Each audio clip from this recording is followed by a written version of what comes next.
ऐसे दर्जनों अधिकारियों को, पुलिस वालों को मैं जानता हूं, जिनके 20, 30, 40, 50, 60 लाख रुपए ब्याज पे चल रहे हैं। सब ने अपने धंधे कर रखे हैं।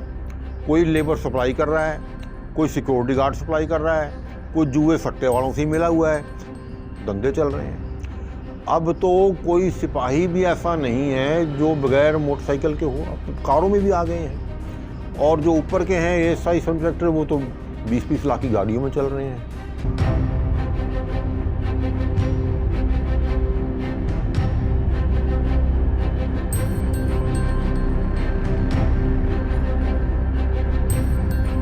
दोस्तों नमस्कार, मजदूर मोर्चा की ओर से मैं सतीश कुमार आप लोगों से मुखातिब हूँ। अभी 2-3 दिन पहले अखबारों में पढ़ रहा था, हमारे फरीदाबाद के सीपी साहब ने बड़े पैमाने पर तबादले किए, शायद 40-50 तबादले किए, चौकी इंचार्ज और कुछ SHO बदले। अच्छा किया, ज़रूरी भी है। वास्तव में जब भी पुलिस महकमा बना है, जब से बना है, और जितने भी महकमे हैं सभी में तबादला बाकायदा इसकी एक पॉलिसी रही है कि तबादले बहुत ज़रूरी होते हैं। जुडिशरी में तो एक फिक्स नियम है कि हर 3 साल बाद जज को बदलना ही है, अनलेस कोई ख़ास बात ना हो तो आगे पीछे हो जाए, वो एक अलग बात है, अपवाद स्वरूप। बैंकों के अंदर भी कोई भी मैनेजर जो है और अधिकारी जो हैं वो भी एक फिक्स टर्म के लिए आते हैं और वो फिर जाते रहते हैं।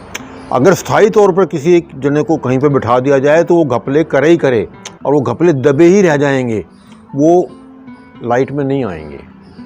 इसी पॉलिसी को अडॉप्ट करते हुए हर महकमे के अंदर तबादले का एक नियम बनाया गया था। लेकिन मैं पिछले 20-30 वर्षों से देख रहा हूँ कि तबादला का काम सारा गड़बड़ हो चुका है।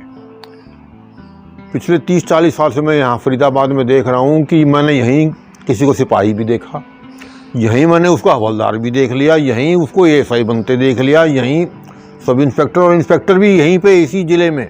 अधिक से अधिक वो फरीदाबाद से पलवल, पलवल से गुड़गांव, गुड़गांव से यहीं घूम रहा है। अब ज़िले इतने छोटे हो गए हैं कि मतलब वो ज़िले में ही समझ लो घूम रहा है। वरना पहले ये होता था कि अम्बाला जो रेंज है, जो DIG तबादला करता था एक ज़िले से दूसरे ज़िले में, तो अगर मतलब होटल से तबादला कर रहा है तो उसकी रेंज कहाँ, आधा हिमाचल, शिमला तक उसकी रेंज होती थी।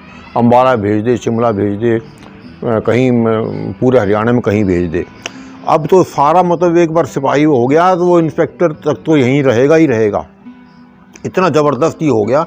और जो आदमी एक जगह बैठा रहता है तो वो अपने सारे घपले घोटाले वो दबाता रहेगा और वो हाईलाइट नहीं होंगे, और उसके जो दुकानदारी चलेगी, उसके जो टाउट बन जाएंगे, उसके जो सारे सौदे हो जाएंगे, वो सारा ही सारा अपराध को भी बढ़ाएगा और रिश्वतखोरी को भी बढ़ावा देगा। मैं ये तो नहीं कहता कि तबादले करने से सारा समस्या हल हो जाएगी, लेकिन बड़ा एक अंकुश लगता है। अब ये तबादले आपने कर दिए, 40-50 लोगों ने कर दिए, ठीक है, अच्छा किया, लेकिन ये पर्याप्त नहीं है। इसमें DGP साहब को एक फैसला लेना चाहिए कि जो यहाँ पे इस एरिया में हैं वो सारे के सारे हवलदार से ऊपर के तमाम अधिकारी जो हैं ये जाएं सरसा से परली तरफ, ये जाएं जींद के इलाके में, ये जाएं यमुनानगर के इलाके में, और वहाँ से सारे लोग यहाँ पे आएँ। कुछ दिन तो शांति रहेगी, कोई नए सौदे करेंगे, कोई नए संपर्क बनाएंगे, और तब आके कोई नया जुगाड़ बनाएंगे। कुछ तो समय लगेगा।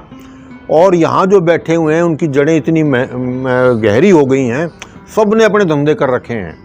कोई लेबर सप्लाई कर रहा है, कोई सिक्योरिटी गार्ड सप्लाई कर रहा है, कोई जुए सट्टे वालों से ही मिला हुआ है। ऐसे दर्जनों अधिकारियों को पुलिस वालों को मैं जानता हूँ, जिनके 20, 30, 40, 50, 60 लाख रुपए ब्याज पे चल रहे हैं, धंधे चल रहे हैं। अब तो कोई सिपाही भी ऐसा नहीं है जो बगैर मोटरसाइकिल के हो, अब तो कारों में भी आ गए हैं। और जो ऊपर के हैं ASI, सब इंस्पेक्टर, वो तो 20-20 लाख की गाड़ियों में चल रहे हैं। तनख्वाह सारी बैंक में सुरक्षित है। इतनी खुली रिश्वत मैंने वो ज़माना भी देखा है जब इंस्पेक्टर तक हो जाया करते थे तो उनके पास मोटरसाइकिल तक लेने का जुगाड़ नहीं होता था। आज सिपाही देखो तो वो उसको भी मोटरसाइकिल तो मिनिमम है, कार हो जाए तो क्या बात है। तो ये खुली रिश्वतखोरी चल रही है, धंधे चल रहे हैं। और वो एक ही जगह बैठा है और वहीं उसने सब कुछ हो जाना है। तो इसमें पूरे महकमे को एक निश्चय करना चाहिए और तबादले होने चाहिए। लेकिन एक और बड़ी समस्या है कि हालांकि अब सीपी साहब ने काम किया तो है, अब मैं ये देख रहा हूँ कि कितने दिन ये टिके रहेंगे इस पर, क्योंकि हमारे मामा श्री बैठे हैं जिसने पुलिस का पूरा ठेका अब तक उठा रखा था। अब उनके दबाव से सीपी महोदय कब तक बचेंगे, अब ये भी मैं देखूंगा। कब उनकी सिफारिशें आएंगी, कब वो जो मलाईदार पोस्टों के लिए लोग दबाव डालेंगे और फिर वहीं पहुंचेंगे। तो इनसे रजिस्टर करना भी मुझे नहीं लगता कि रजिस्टर कर पाएंगे, और कब तक कर पाएंगे देखना है। और न केवल सीपी को बल्कि डीजी को भी ये फैसला लेना चाहिए कि ऐसा दूर दूर उनको किया जाए ताकि वो अपने सौदेबाजियाँ और दल्लागिरी और ये ना कर सकें। मुझे इसमें एक और चीज़ आती है कि राजनीतिज्ञ जो हैं, ख़ासतौर पे सत्तारूढ़ वाले, वो अपनी मर्जी से मलाईदार पोस्टिंग अपने चहेतों की कराते हैं और फिर उनके बगारें डालते हैं और उनसे उल्टे सीधे काम कराते हैं।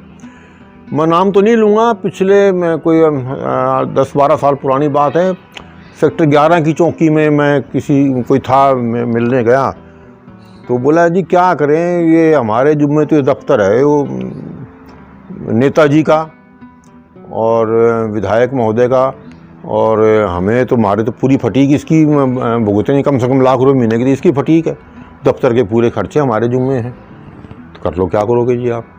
वो अपने तनख्वाह से तो देने से रहा, नेचुरली वो फटीक भुगतने के लिए करेगा कुछ ना। और वो एक उदाहरण है, ये हर जगह यही हो रहा है। और जब राजनीतिक दखलंदाजी होगी तो वो डकैतियाँ तो मारेगा ही मारेगा।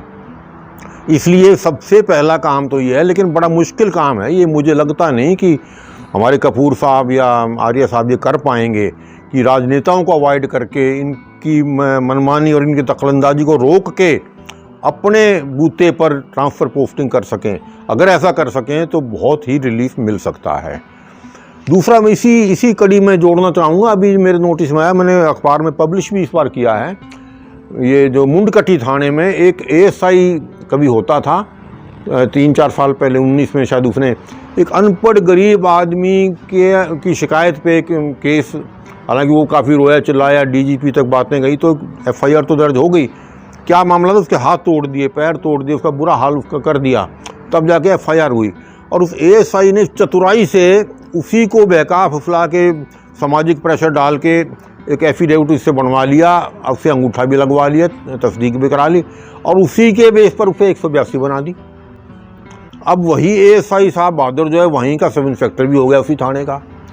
जो पिछले कारनामे थे वो तो ढक ही दिए गए, वो तो है, और नए कारनामे उसी पार्टी से मिलके फिर उस पर डालने शुरू कर दिए।